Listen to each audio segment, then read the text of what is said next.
यह प्रसंग महाभारत काल का है, जब भगवान श्री कृष्ण शांतिदूत बनकर हस्तिनापुर आए थे।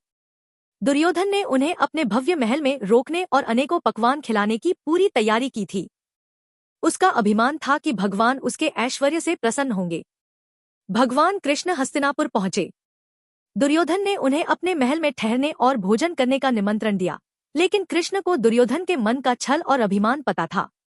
इसलिए उन्होंने दुर्योधन के 56 भोग और भव्य निमंत्रण को विनम्रतापूर्वक ठुकरा दिया। भगवान श्री कृष्ण सीधे अपने परम भक्त महात्मा विदुर के घर गए। विदुर एक साधारण सी झोपड़ी में रहते थे, पर उनका और उनकी पत्नी विदुरानी का हृदय शुद्ध भक्ति और प्रेम से भरा था। जब कृष्ण उनके घर पहुंचे तो विदुर और विदुरानी उन्हें देखकर इतने आनंदित हुए कि उनकी खुशी का ठिकाना न रहा। उन्हें विश्वास ही नहीं हो रहा था कि स्वयं भगवान उनके द्वार पर खड़े हैं। विदुरानी ने तुरंत भगवान के लिए कुछ बनाने का सोचा। उनके पास कुछ भी कीमती नहीं था, बस थोड़ी सी साग सब्जी थी। भक्ति के आवेग में, प्रेम में लीन विदुरानी इतनी भाव विभोर हो गई कि वह क्या कर रही है, उन्हें इसका भान ही नहीं रहा। उन्होंने केले या किसी अन्य सब्जी के पत्ते या छिलके उतारने शुरू किए। प्रेम में डूबकर वह सब्जी फेंकती जा रही थी और उसके छिलके कृष्ण को देती जा रही थी। और भगवान कृष्ण भी प्रेम के भूखे उन शाक के छिलकों को बड़े चाव से खाते गए, जैसे उन्हें अमृत मिल गया हो।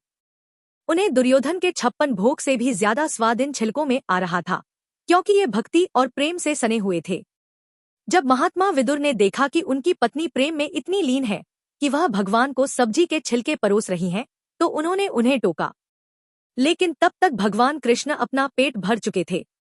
उन्होंने मुस्कुराते हुए कहा, विदुर, मुझे आज ऐसा स्वादिष्ट भोजन मिला है जो दुनिया की किसी भी चीज में नहीं मिल सकता। यह प्रेम और भक्ति से सना हुआ है। यह कहानी हमें स्पष्ट रूप से सिखाती है कि भगवान को केवल निर्मल प्रेम और सच्ची भक्ति ही प्रिय है। उन्हें दिखाने के लिए चढ़ावा या धन दौलत की कोई जरूरत नहीं होती। यही कारण है कि कहा जाता है, भगत के बस में है भगवान। यह कहानी आपको कैसी लगी? कमेंट करें एंड चैनल को सब्सक्राइब करें।